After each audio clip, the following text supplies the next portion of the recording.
Hi, good morning. So today is June 7, 2026. It's Sunday.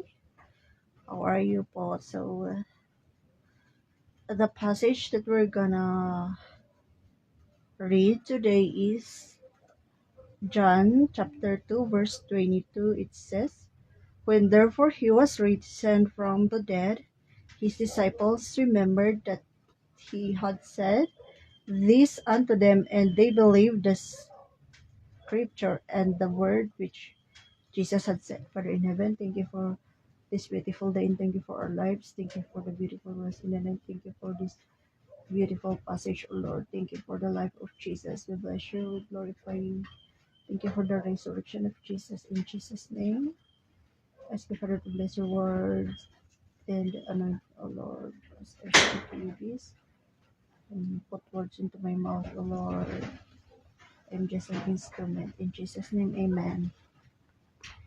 So, in this passage, it says, "When therefore he has risen from the dead, his disciples remembered that he had said this unto them, and they believed the scripture and the word which had said." So,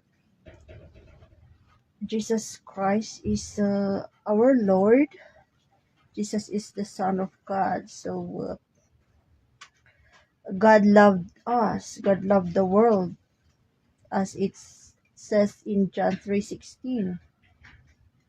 "For God so loved the world that he gave his only begotten Son, that whosoever believeth in him should not perish but have everlasting life." And in 17 it says, "For God sent not his Son into the world to condemn the world, but that the world through him might be saved."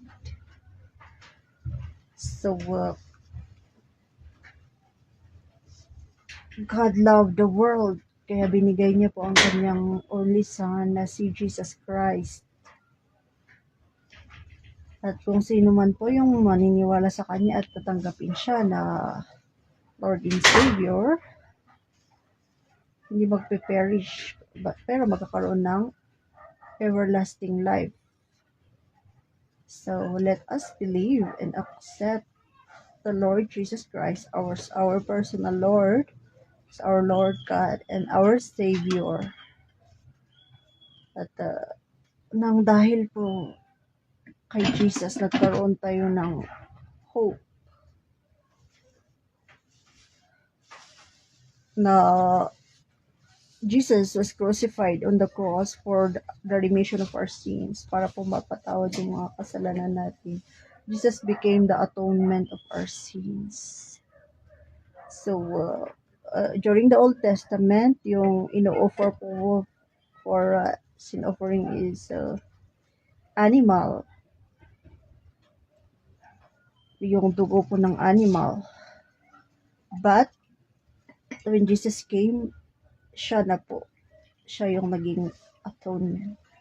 He died on the cross for the remission of our sins. Nabubos po ang kanyang dugo. And the Lord loves us. Kaya po ito nangyari.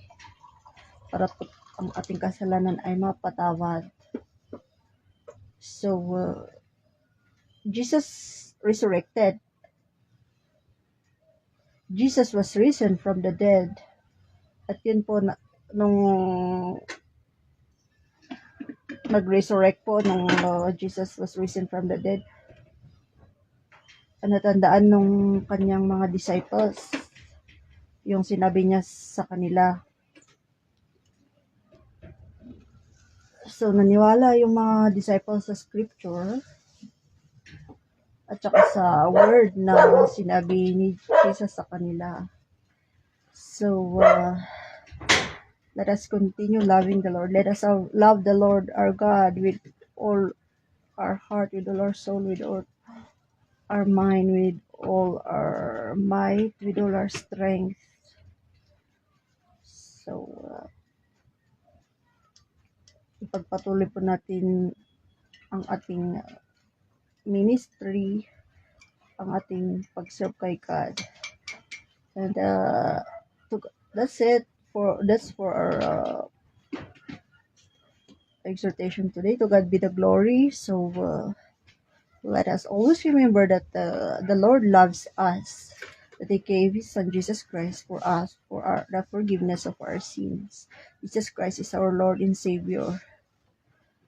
Jesus Christ is our Lord. So have a blessed Sunday, everyone. God bless.